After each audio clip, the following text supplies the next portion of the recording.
I start with the book reading.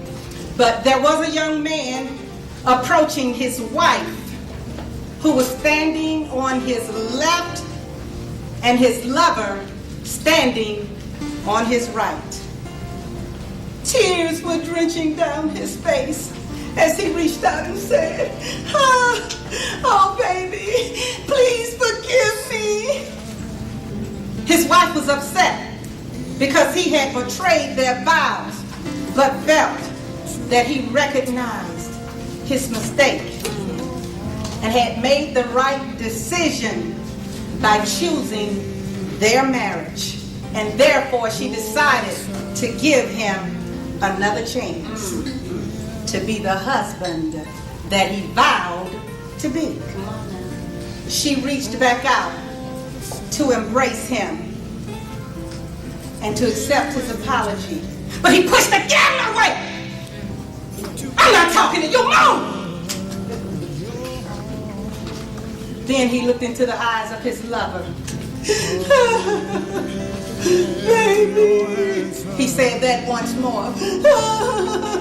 I'm so sorry. I'm sorry for hurting you. Please forgive me. His wife was still on the ground, looking up at them both, feeling overwhelmingly shamed, totally worthless, and of no value whatsoever. Come on.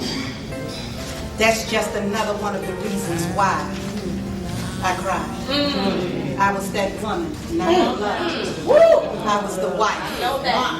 I know it. We have circumstances and situations in our lives that cause us to cry. They pull us down. But in my situation, it didn't start at 19 years old when I'm standing there trying to tell this big 6'5" man, just love me. I was a virgin when you married me. I did all of the right things. Why don't you love me? Shut up! That was my response every time. So I stayed low. I stayed on the ground.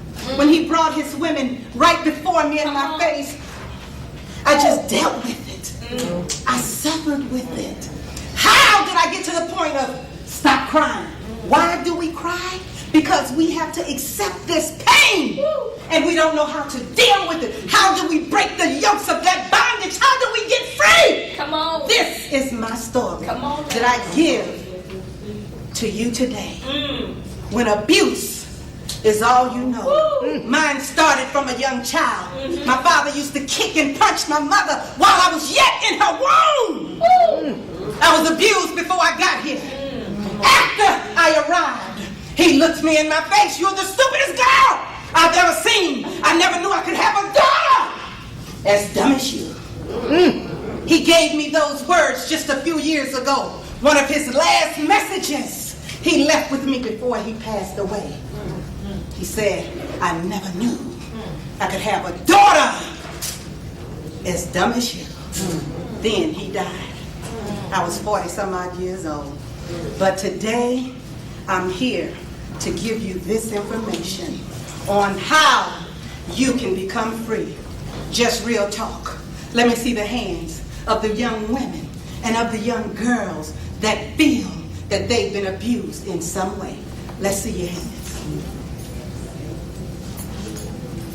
I feel so good because I know I'm in good company. I'm not alone. Oh, yeah. Let's clap ourselves up. Because we are survivors. We are still standing. Yes.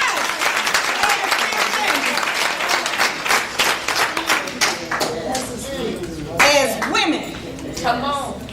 we have been so abused. And I can go all day and all night and talk to you about how we've been kicked, stomped, raped, burned, drowned underwater. I can talk to you about how I was just reading the other day, the countless women that have been buried alive. Buried alive by their husbands, their fathers, their brothers, and sometimes even their mother. And you tell me the psychological effect that that would have on a person's mind. Of course I'll have low self-esteem. Of course I can't raise my head. Of course I feel bad about myself. Woo! But what I've done for you today, because all of the things that happen to us, they do not define who we are. Yes.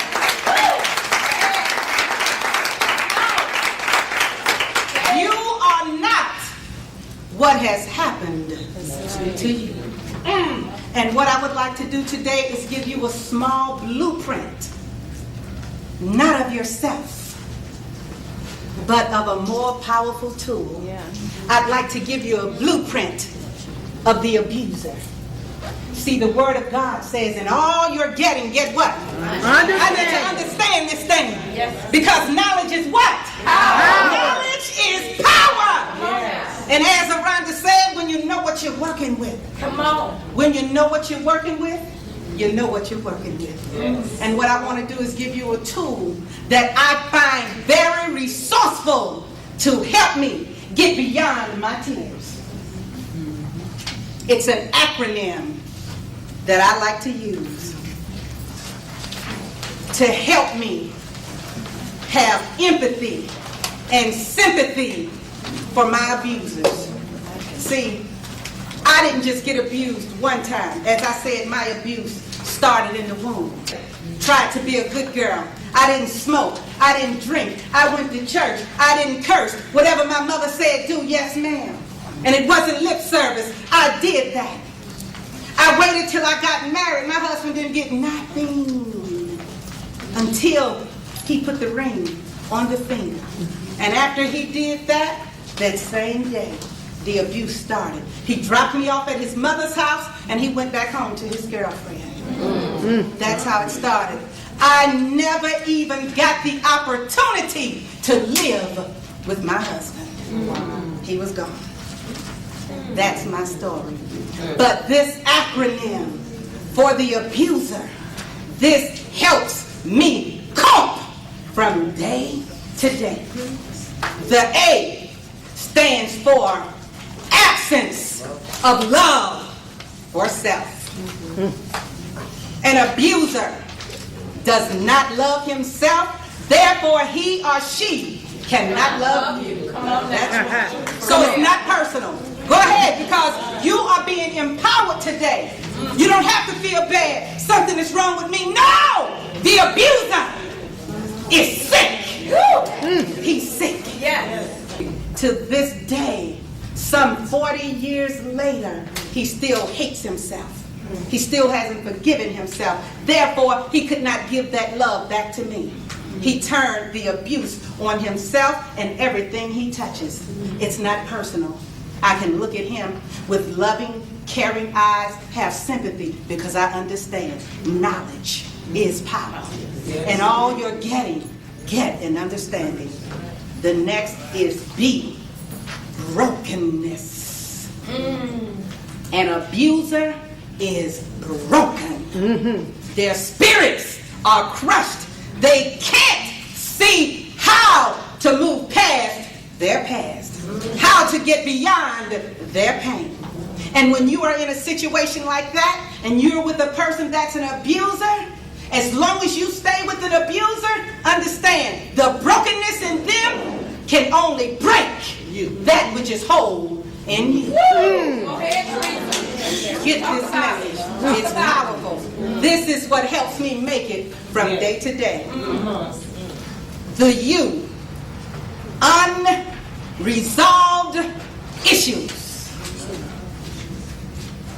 When a person is stuck in abuse, it's because they have not dealt with their issues. Whether it be their past, people said things wrong, they were abandoned, my mother wasn't there, my father wasn't there, I'm ugly, I have low self-esteem. All of these issues are unresolved. Stand face to face. The Word of God said, Hezekiah, I believe it was, he turned his face to the wall. Turn and face that barrier that is in your life. You don't have to be held captive for that anymore.